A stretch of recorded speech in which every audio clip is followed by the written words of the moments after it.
All right, today we come to the book of Proverbs, and as we start this new study, just to maybe give you a little bit of heads up, today, we can almost think of it as our introduction, except for the introduction is baked into the first chapter. I can't promise you that we're going to get through the entirety of the first chapter today. I don't think that we will, but because of that, we're really focusing on these opening sections because the book of Proverbs really explains itself in this opening chapter. But when we come to the book of Proverbs, it's a little bit different than some of the other books in the Bible. Yes, it still falls kind of into that category or genre of ancient Hebrew poetry, if you will, but it really has its own genre of wisdom literature. And so, the book of Job falls into that, Ecclesiastes. And so as we come to the Proverbs, a proverb is basically a wisdom saying. Okay, it's usually short, although we're going to see in the first 9 chapters that it's not always short, okay? But it's usually kind of a short little statement. It's got a vivid picture that it paints, and it's supposed to be easy to remember. It's supposed to be that little nugget of wisdom that someone says, and you kind of go, oh, I like that. And it sticks with you, and it almost becomes like a little motto for life. And so these are the Proverbs as we're going to be looking at them. The book of Proverbs doesn't seem to be laid out with this great intricate structure, okay? We'll see that what structure does exist is kind of categories, not necessarily by theme, but maybe more so by author or even a lack of an author.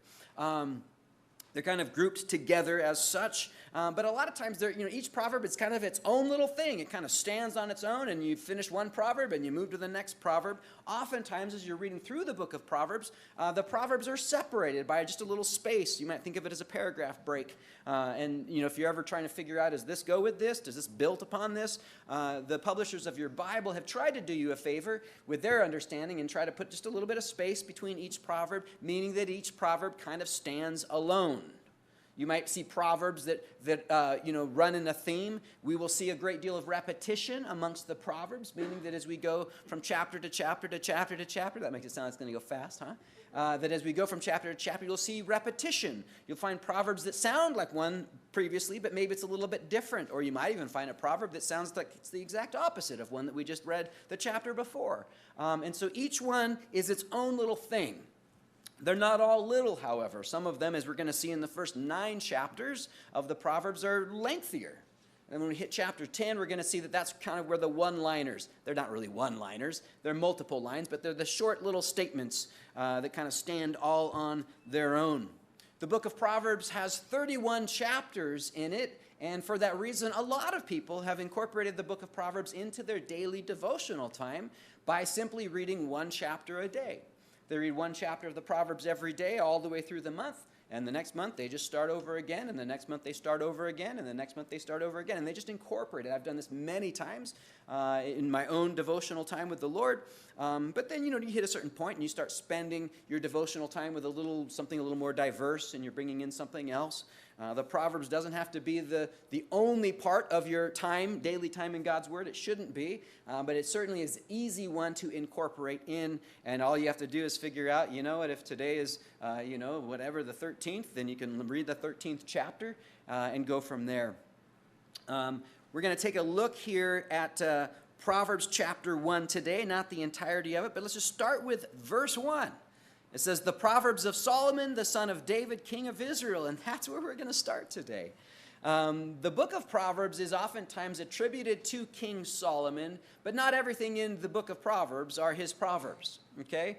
There's a couple other guys that are mentioned by name. There are some who are not mentioned by name. At some point, Solomon himself even says, my father told me.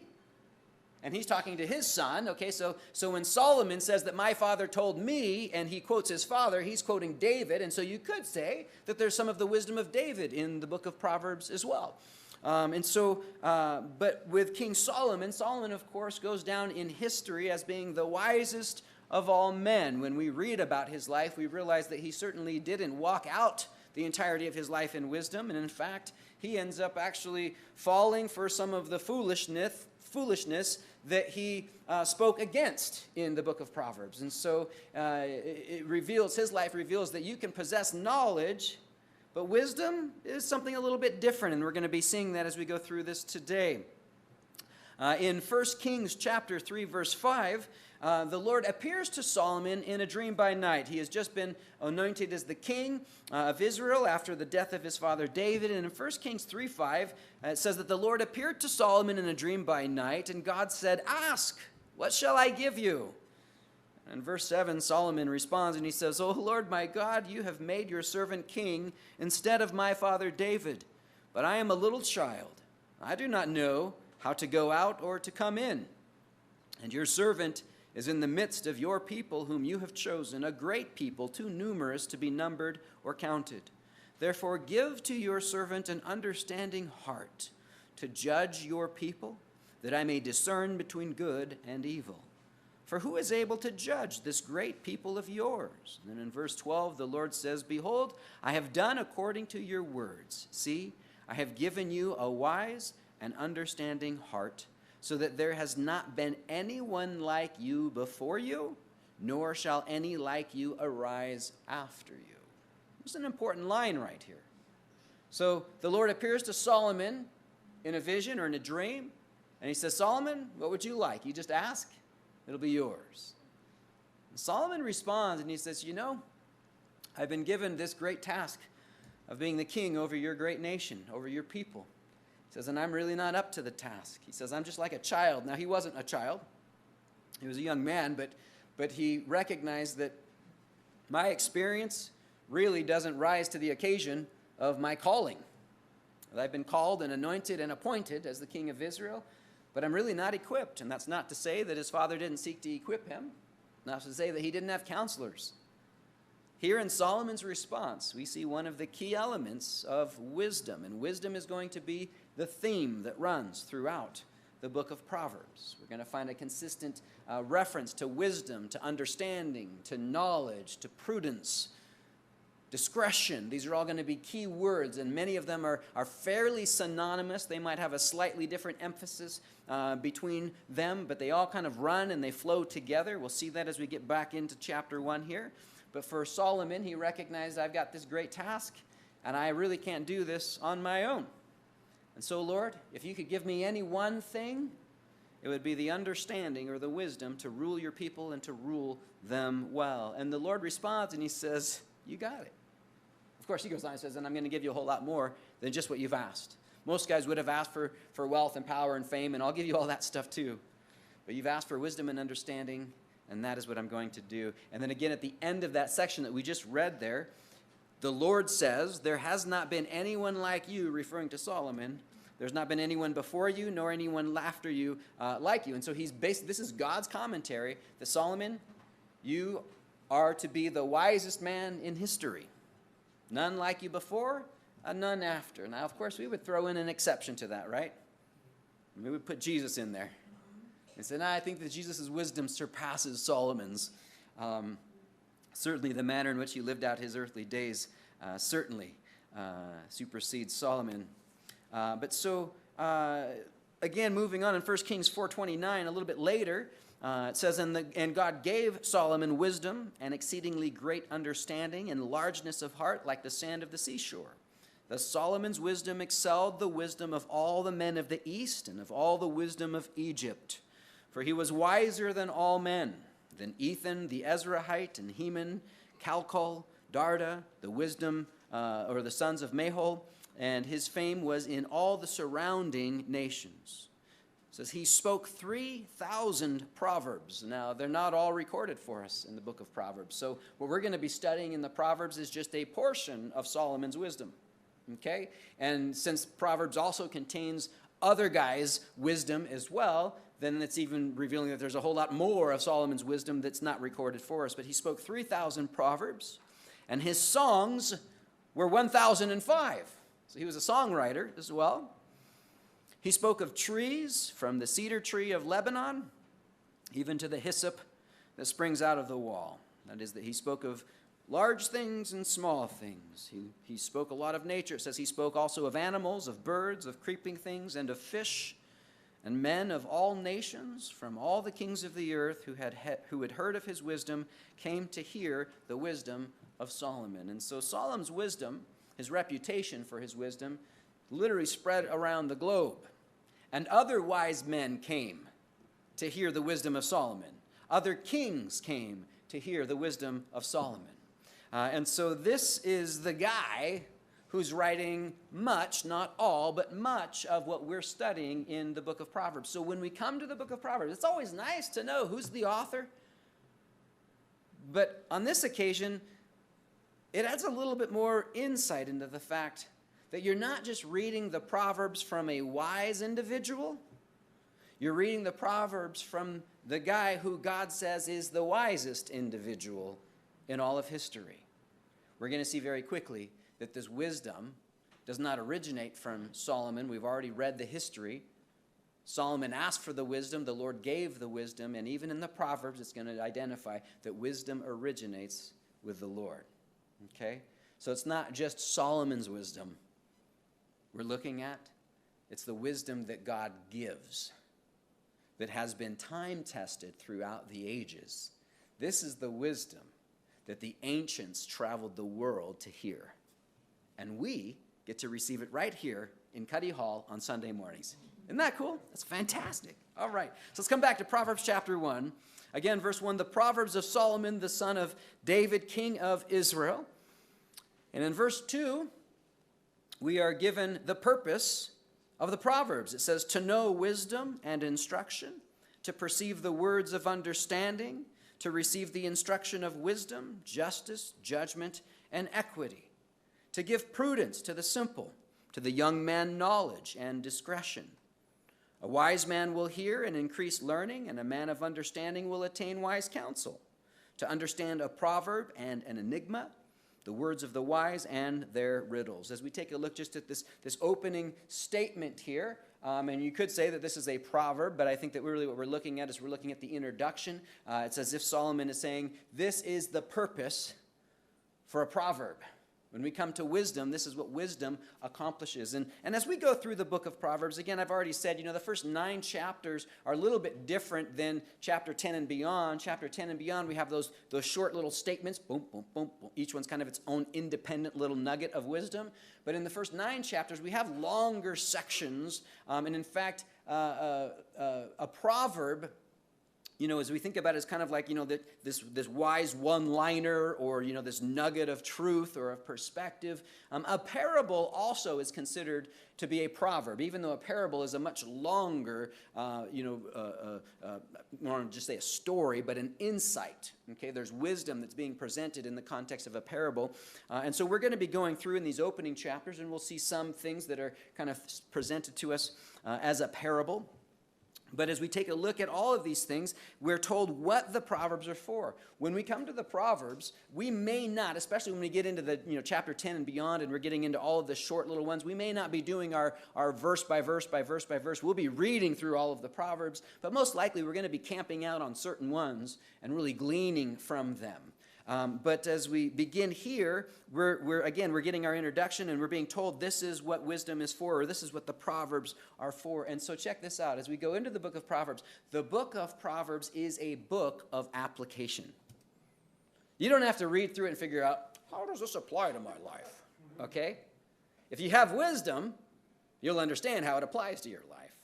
If you don't have wisdom, then hopefully the Proverbs will reveal that to you as well, and what you can do to gain that wisdom. But so again, the purpose of the Proverbs is to know, this is verse 2, to know wisdom and instruction. And so that word wisdom there, we're not going to spend a lot of time looking at every Hebrew word, but because wisdom is the prevailing theme in the book of Proverbs, we're going to look at this, the Hebrew word hakma. Okay? And so this wisdom, this hakma, is the capacity to understand resulting in skill for living. The word hakma, the word for wisdom, has kind of 2 key elements of emphasis, okay? One of them is the capacity to understand. Wisdom understands things, okay? But it doesn't just understand things for the sake of understanding or understand for the sake of knowledge. We have been living in the information age. I'm not exactly sure when they consider the information age of having begun. I like to think that it was maybe sometime in my lifetime, in all of our lifetimes, the internet was birthed, okay? And that's when the flow of information began to go every which direction, whether it was the right direction, the wrong information, whether the information was right or wrong, it all began to flow, and we're inundated with information. And as a result of it, we, in our generation, have lost sight of wisdom, because wisdom is not just mere information. It's taking that information and being able to rightly apply it to any given situation. Wisdom is the skill of living. I'm living, I'm alive, I must be wise. Not necessarily. It's taking information and applying it well. It's being able to see something and see into that something. And so again, we'll just kind of think of the skill of living well. Don't think living well means being wealthy. Plenty of Proverbs are warned against that idea.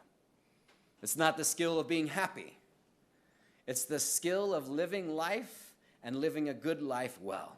Okay? That's what wisdom does. So it's to receive instruction of wisdom. The Psalms are instructive by nature. It's teaching, teaching, teaching, teaching. Every proverb is a teaching. But it's going to also instruct us in justice, and that's going to be honesty or fairness. This word that's used here has to do with accuracy and rightness.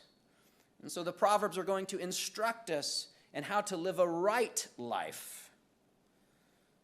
Proverbs are also to instruct us in judgment. And that's just, it does carry kind of a legal sense of coming to a just judgment or a decision.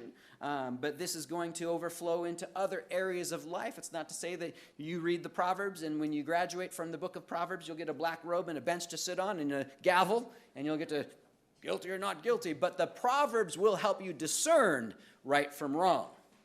The Proverbs will help you discern what is fair and what is not fair, and that's really where the word equity comes in. It literally means straight as opposed to what? Crooked, okay? So wisdom will help you to identify the straight way. It'll also help you to identify the crooked way, but not for the sake of traveling the crooked way, but for the sake of living life well. That is the straight way. It literally means straight. It also means level as opposed to being unfair. The word equity means fairness, uprightness, and just. We're going to find that a lot of our terms throughout the book of Proverbs really overlap in huge ways. And in fact, if you're reading anything outside of the New King James, which is what I'm teaching out of, you'll quickly discover that some of the words that the New King James uses, say the NIV or even the ESV or the NASB, it uses different words, but then that different word will show up in the next verse in the New King James. And the reason for this is because a lot of the wisdom words, their definitions are so similar that they really just kind of overlap. But again, we want to do our best to try to find the distinctions so that we can understand, kind of the ins and the outs of these different facets. So the Proverbs' purpose is to teach, and it's to teach us to live well, and we will live well as we think rightly, as we understand what is right, as we understand what is wrong, as we understand what is fair and equitable, as we understand how to make good, right, honest, fair, straight decisions. Okay? As we move on into the next verse, into verse 4, it goes on and it says, to give prudence to the simple, to the young man knowledge and discretion. Prudence is not a word that we really use much anymore. It's been lost really in just recent generations. Probably if you were trying to think prudence, you were thinking, I once knew a girl named Prudence. Well, you probably didn't know too many girls named Prudence, but you might have known one or two named Prudence. And you might have even grown up thinking that you knew a girl who, her name wasn't Prudence, but she was a prude. Okay? I know you're kind of thinking, what does this mean, right? Well, let's just take a look at this, okay? Because the idea of prudence as it's presented here, that very statement or that concept of, oh, she's such a prude, okay, reveals where our society is at concerning wisdom, okay? When we come to prudence, prudence is discernment and shrewdness in the management of affairs. It is wise caution used to measure situations with uncertain outcomes. That's prudence. Prudence is wisdom. Wisdom will always encompass an element of prudence. And so that person that you thought in junior high was a real prude was really just someone who exercised a great deal of caution, recognizing there's some dangers out there, some dangerous people, and you may have been one of them. And it was her response to you saying, I'm not going to do that. I'm not going to say that. I'm not going to go there. She was using caution. She was using wisdom. She was using discernment. And you're just thinking, no, she was no fun. She was wise, and you, maybe not so much. And so prudence, okay? In this verse 4, it says to give prudence, okay? That is to a sense of discernment, an element of caution, okay? And sometimes that prudence isn't even understood. We don't understand the outcome of it. There's just it's the initial hesitation of, Wisdom says, something's not quite right here. And so prudence says, well, let's not run in there then. There's something not right here. Well, let's not go there. Let's kind of use a little bit of caution in figuring out whether this is someplace we should go, something we should do, something we should say or not. That's that discernment. And discernment is a word that we use a great deal, but prudence kind of has fallen out of fashion. But it says to give prudence to the who? To the simple. To the simple. And the simple is a person whose mind is dangerously open. It's oftentimes the young, the naive, and the gullible. Their mind is open to anything and everything, and as such, that's what makes them dangerous, or vulnerable, we should say, because they do not have the discernment to recognize that's not a good thing. Simple people, when you encounter someone who's a simple person, they're maybe not necessarily, a malicious person, they're just simple. You recognize that if the Lord has granted you any element of wisdom and has put you in the life of an individual who lacks that wisdom and is on the simpler side, that's usually a good thing to kind of take a protective role in that person's life, to figure out how you can speak wisdom into their life in a manner in which they can hear it and receive it, to help them understand. You don't want to quite be so open to those ideas or to those suggestions, because those pursuits have consequences. I can't imagine what those consequences could be. You're simple. You don't go around telling people you're simple. I don't want you to think that that's the application today. Oh, you simpleton, But so the simple is their mind is open. They're young. Oftentimes it's the young. Okay, now this is first service, so we don't have to worry about offending anyone in here. Okay, we're all old enough to have gotten ourselves here on our own. And so, the young, the gullible, the naive. This is the simple. The simple are not void of thoughts, but their thoughts are really not thought through.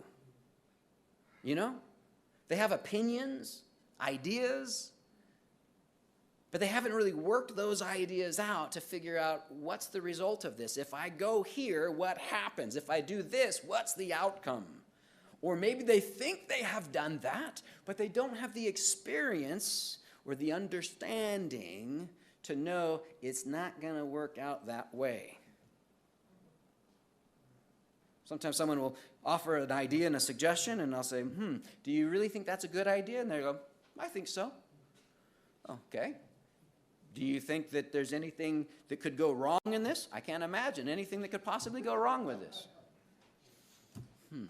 Is it possible that maybe, just maybe, you'll get killed doing this? I haven't thought about that.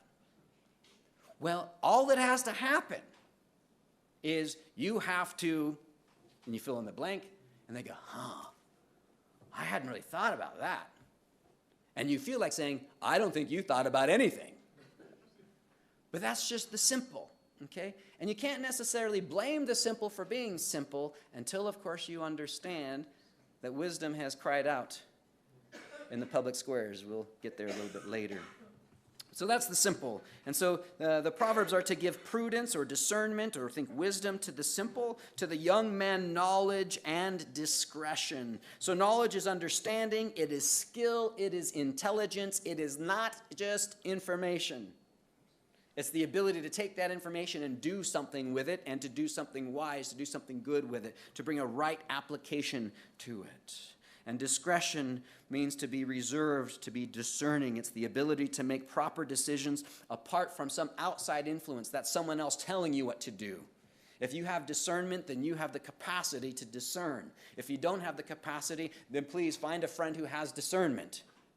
And they can kind of speak into your life and say, I don't know if that's a very good idea. That's discretion. Discretion, the Hebrew word that's used here, also carries the idea of being able to plan accordingly. So discretion isn't just a matter of kind of, figuring out, okay, I need to make good decisions. It's being able to plan ahead. It's very similar to the word prudent, which that word prudent actually gets used biblically but in a positive sense, which is what we're looking at it here, okay? To kind of have that caution. But it also it gets used in a negative sense, although the word that gets used in the negative sense is a word that we don't necessarily view as negative as it used to be, and that is the word shrewd. To us, the word shrewd carries far more of a positive connotation than it used to. I mean, it still carries a negative connotation, but in the ancient times, the word shrewd meant like you were cunning and clever in a like deceitful sort of a way, kind of devious. Oh, watch out, that guy's shrewd, he's devious. Whereas now, the word shrewd is kind of taken on it's kind of been normalized, it's gotten rid of its negative connotation so much, and the idea of being shrewd carries more the idea of just being discerning. Like if you're a shrewd businessman, well, in the original sense, that meant you're a little underhanded. You knew how to cheat your customers, you knew how to cheat the government, and you might even know how to cheat your wife. You know what I mean? Like it was that idea that you were cunning, you were clever, and you knew how to get away with it. Now, we might use that word shrewd today and still use it in a positive sense of, you're just, you're smart, okay? And you know how to get things done, but maybe not necessarily in an underhanded sort of a way. But again, that word prudence carries both positive and negative, or the Hebrew word for that, the positive carrying the idea of prudence, the negative being the idea of shrewd. But discretion is very similar to that idea of being shrewd, of really being able to see through and realize, I think that there's a scheme or a plot afoot here. And we should probably use a little bit of prudence or discretion and caution as we move forward. These are the things you want to do when you're dealing with an individual who can't be trusted, but who is a very capable individual. You recognize they are very successful, they are very capable, and they're smarter than me, which means that I'm likely to be the one who comes out on the short end of this stick, that I'm the one who's going to be the victim here, because I don't have the cunning that they have, and they don't have the conviction to not use their cunning to take advantage of someone like me. And so this is where wisdom allows us to see into things so that we would be able to make better decisions, protecting us and those around us. On the word discretion, that word is one that we actually have used in our household quite a bit. Not quite a bit, but I mean, when we use that word, we oftentimes are talking about... A lot of times we use the word discreet in our vernacular to really talk about the way in which an individual dresses, and sometimes speaking specifically to females, right? Well, she could be a little more discreet, or maybe we're talking about even the way that someone speaks, right? Well, they could be a little more discreet in the words that they use and how much they communicate, okay? And so there is an element of discretion, at least in the way that we currently use it, that to be discreet means to cover something, okay? And so if you're talking about, someone who's not very discreet in the way that they're dressing, that means you could probably cover a little bit more than you're covering, right? And if you're talking about the way that someone is speaking, that they're revealing too much information, you could probably cover a little bit of that and not reveal everything. The people around you may not be safe company, and you probably shouldn't be revealing the fact that you just went to the bank and you withdrew $10,000 as you're walking down a dark alley in downtown LA. Discretion would say that's not a good idea. Might not be a good idea to do it, but it's definitely not a good idea to broadcast it. Discretion, it's covering things. And that's where we get that idea of the root of using a bit of caution. Okay? You don't have to reveal everything that you have. You don't have to say everything that you're thinking. You don't have to tell everyone your plans and your intents. This is where wisdom comes in, and it balances. And godly wisdom will bring in the perspective, not just of being shrewd, cunning, or crafty, but of knowing how to use that type of wisdom for righteousness' sake. that you would continue to be righteous as you are doing these things. We continue on in verses 5 and 6, and again in verse 4, we saw that prudence, or that it's to give, the Proverbs will give prudence to the simple, and to the young man it will provide knowledge and discretion. And in verse 5, it says that a wise man will hear and increase learning, and a man of understanding will attain or acquire wise counsel. So the Proverbs isn't just for the simple guy. Oh, yeah, well, you're just a kid. You need to read through the Proverbs. Oh, you're kind of a little simple. I mean, wouldn't that be great? You know, there you are. You're coming to your pastor, and you say, Pastor, you know what? Where should I start reading the Bible? And they go, Proverbs. Definitely Proverbs. And you're thinking, he must think that I'm simple. Well, verse 5 tells us, we all can spend time in the Proverbs, okay? And so verse 5 says that a wise man will hear and do what? Increase in learning, okay? A wise man will understand that he's really not as wise as he thinks that he is. A wise man will understand that while I have an element of wisdom, I could sure use a whole lot more. A wise individual will never conclude that I know it all. And in fact, a wise individual will come to the conclusion of I really know very little, and there's a whole lot for me to learn, which is why the wise individual will always pursue learning. The wise individual will always be teachable. If you're in any position of leadership or supervision or other individuals, I think one of the key attributes to be looking for is, are they teachable?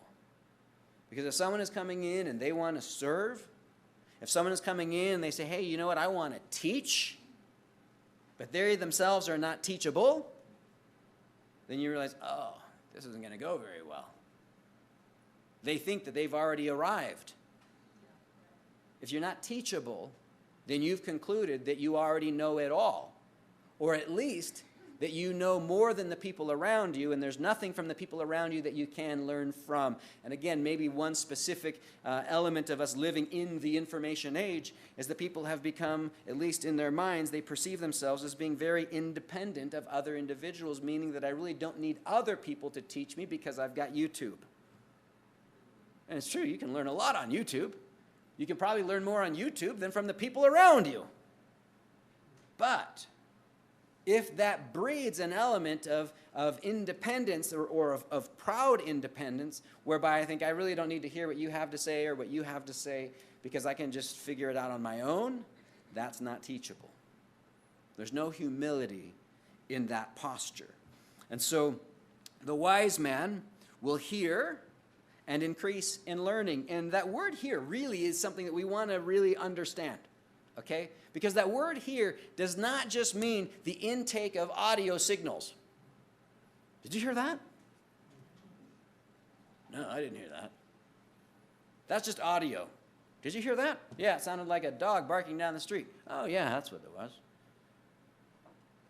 Now you're having a conversation with your spouse, and they've been talking for a little while, and they notice that you've kind of tuned out, and they say, did you hear me? And you go, yeah. Well, what did I say? You said, and maybe you've got one of those minds that can kind of real short term, do, do, do, do, do, do, do. And you're able to get the last 5 words. Uh-huh. What does it mean? I don't know. Hearing isn't just the intake of audio. Hearing is understanding the message behind those words.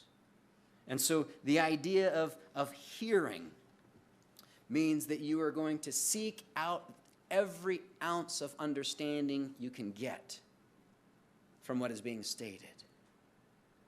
It's not just listening for the sake of saying, yes, I'm listening. It's listening for the sake of really hearing and gleaning so that you can obtain and acquire the information that is there. When my wife and I are working through a difficulty and she's trying to share a frustration with me and I'm listening. Okay, and I'm I don't mean to impose myself on every other male in the audience, but I'm kind of convinced, based on my experience and observation of other men, that men have a really hard time understanding their wives. that there's a little bit of conflict, and we're kind of listening and listening. And she says what she says, and I respond. And based on my response, she says, "You're not hearing me." And I've kind of learned, don't get upset. Just say, "Okay, I'm sorry, but maybe you can say that again." And so she says it exactly the same way. And so I respond based on what I believe she's communicating. She's like, "You're not hearing me." "Okay, can we try it again?" She's like, "I really don't want to try it again." And I'm like, "Just bear with me. I'm a little simple, okay? Just come on now." And so she says it again. And maybe around the 8th time of her saying the same thing the same way, something clicks, and I go, oh, I get it, and it's kind of like, now I understand what you're saying, and now I understand why you were so upset the way that I responded those 7 other times. That's hearing. Some people will speak between the lines. The person with wisdom wants to hear what's between the lines. They'll understand what's between the lines. A person of wisdom will hear someone say something and understand there might be more than just what they have vocalized right now.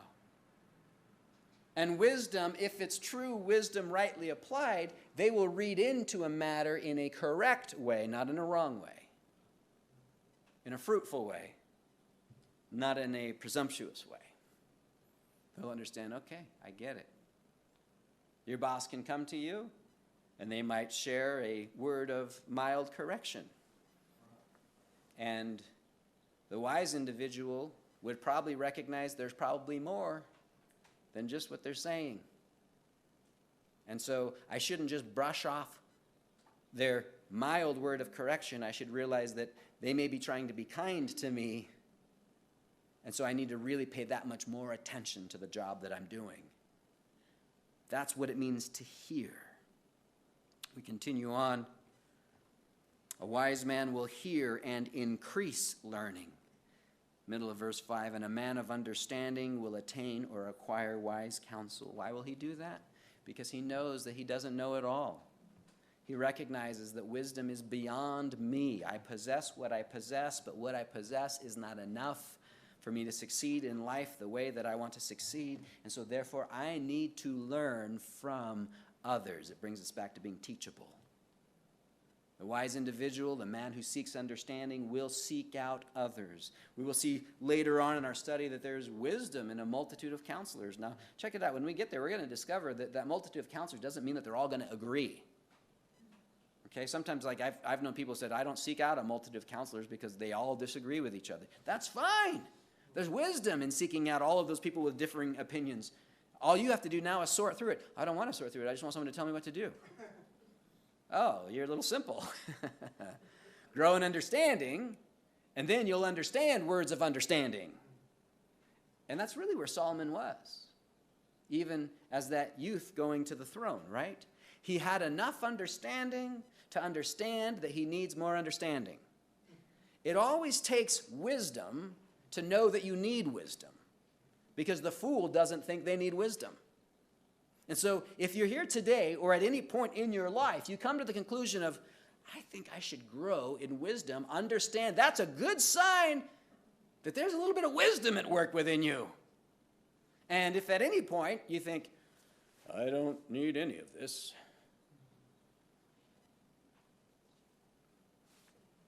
nothing else to say. There's nothing else to say. The Proverbs will say it all. So,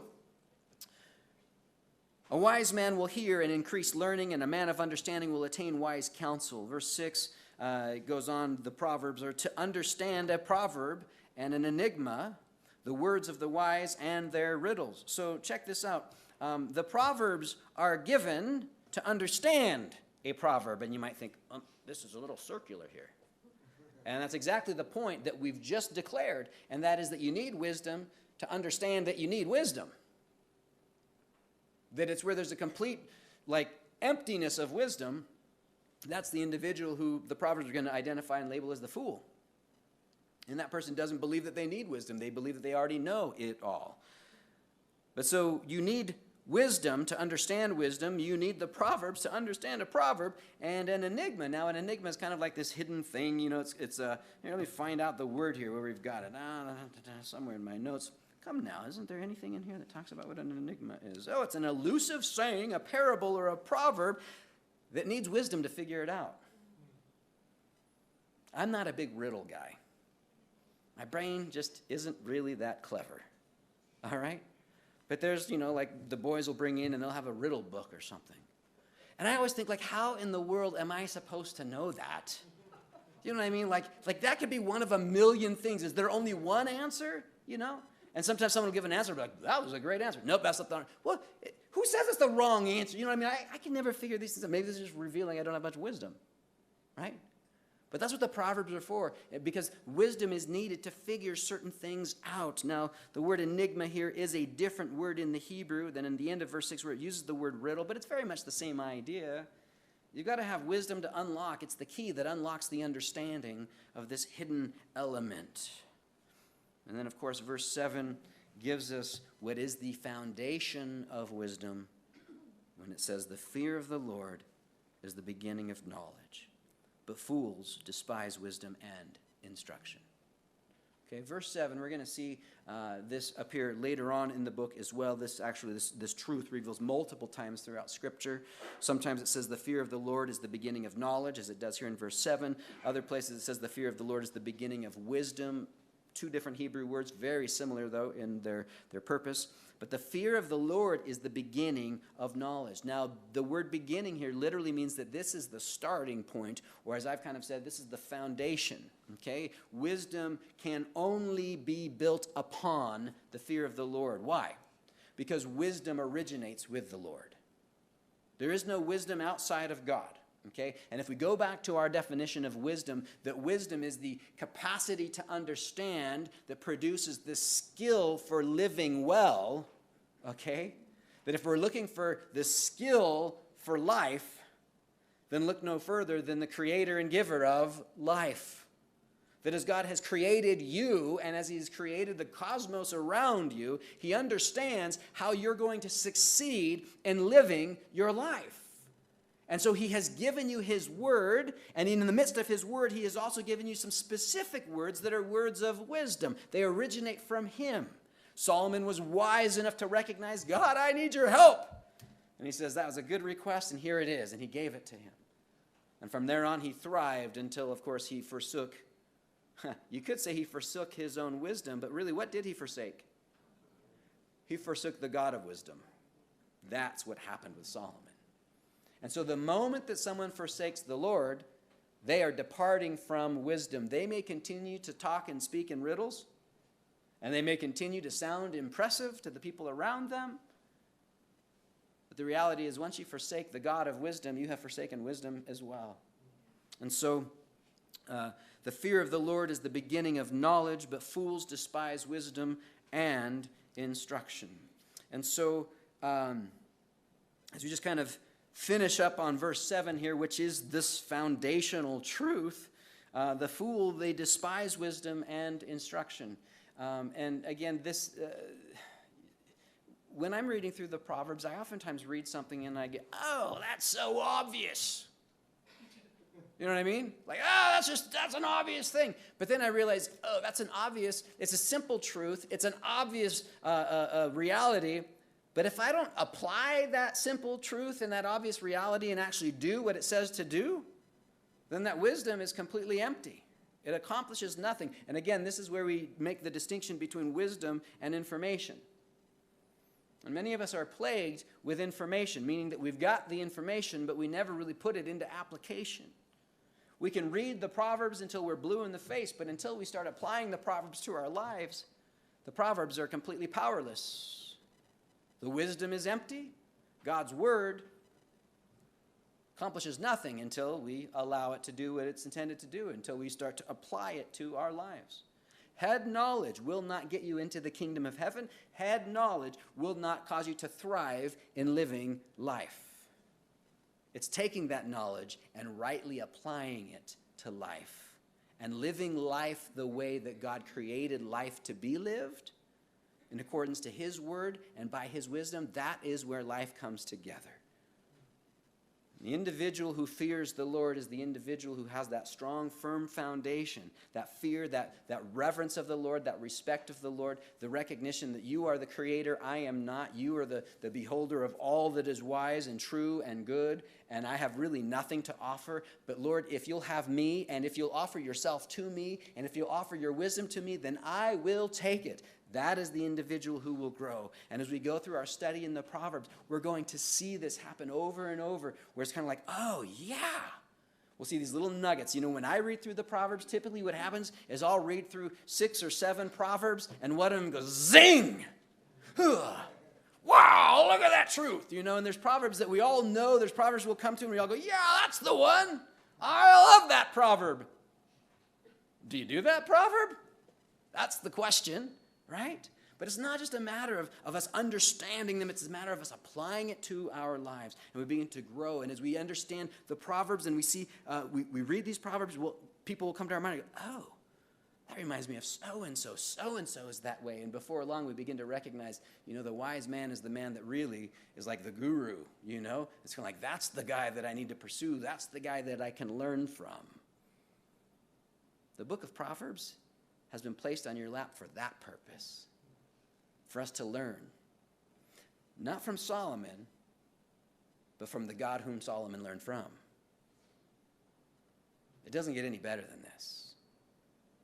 And one thing that we learn from the Proverbs, and again, we want to make sure that we're understanding that understanding is not head knowledge, but it's life application. That we're taking this truth, this wisdom, and we're applying it to our lives. That means that I'm going to do what it says. That then we find ourselves beginning to change. And we begin to walk in wisdom. We begin to speak in wisdom. Not because you're quoting Proverbs left and right, but because God's wisdom is finding its rightful place within your life. You begin to view the world around you through the lens of God's wisdom, not man's. We said earlier when we were talking about prudence and that junior high girl who you thought was a prude, about how much that reveals the way that the world thinks and how in contrast it is in opposition to the way that God thinks. And while the Proverbs isn't a book necessarily of theological doctrine, it is the Word of God, and it is profitable, and it will challenge our worldview, but more specifically, it will challenge our view of ourselves. We were talking about the simple individual, and most of us probably have someone in our life who comes to mind, and we go, oh, yeah, that person's a little simple. Few of us ever think of ourselves as being the simple one. But King Solomon was willing to recognize, God, I'm like a child. I'm like the young guy who really needs instruction and prudence. I need discernment. I need wisdom. I need understanding. I need your knowledge. I need to know not just what to say. I need to be able to respond and to do. See, wisdom changes the individual. You can have information and you can store that information, and if the need for that information arises, you're able to go ching, ching, ching, ching, ching, boop, there it is, an answer, okay? If you have information rightly stored or memorized, then you can pull out that information, but wisdom works a little differently because wisdom makes you wise. So again, if we were to jump back to King Solomon, how did King Solomon know what to do when these two women brought the one baby before him and were arguing over whose baby it was? They both claimed the child was theirs, and the dead infant, both of them claimed was the other's. How did he know? I mean, did he just read through volumes and volumes and volumes of information and says, and if you're ever in this situation, do that? I don't imagine there was ever any information that Solomon came across whereby he was given the information to do this thing in that situation. But wisdom which shapes you and makes you into a wise individual, allows you as a wise individual to respond, not with information, but with knowledge. And so even Solomon's response in that situation, we realize, wow, I wouldn't have thought to have done that one, but it sure worked. That's wisdom at work in the life of an individual. Are you seeing the distinction between information and wisdom? Wisdom is an attribute of the individual. Knowledge or information is just information. It's just there. It doesn't do anything. But when you take that information and you apply it rightly to a situation for God's purposes to be fulfilled, then wisdom is at work. Next week we'll continue on in verse 8 of chapter 1.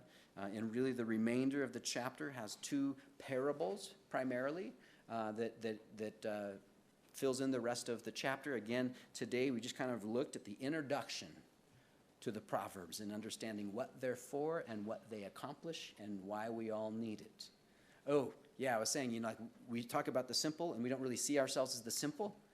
And very few people read through the book of Proverbs, and every time they read about a fool, they go, oh, that's me. Some years back at one of our men's retreat, we had a workshop where guys just sat together. And I don't know if this was the title of it. Maybe this was the draft title that I never put in print, but the workshop was called, What Fool Am I? Okay? And all that we did as men is we sat down and we looked at a variety of proverbs that all spoke about the fool, the fool, the fool, the fool, the fool. And a wise individual will read through the Proverbs and they will read about the fool. And rather than thinking about someone else, the wise individual will consider themselves and say, is that how I am? Because there's a little bit of foolishness in all of us. Some of us have more of it than others, but there's a little bit of that fool, at least, within all of us. And the wise individual will want to grow in wisdom and will recognize. This isn't describing what a fool does. This describes that the person who does this is a fool. And so if I find myself doing that, I recognize that's me. We all like to see ourselves as being the wise individual. But the book of Proverbs is to be a mirror for us to examine ourselves. And as we understand ourselves and are conformed more and more into the wisdom that God gives, then we will also better understand the people around us, allowing us to respond, even as Solomon did when he saw two individuals arguing over the life of a child.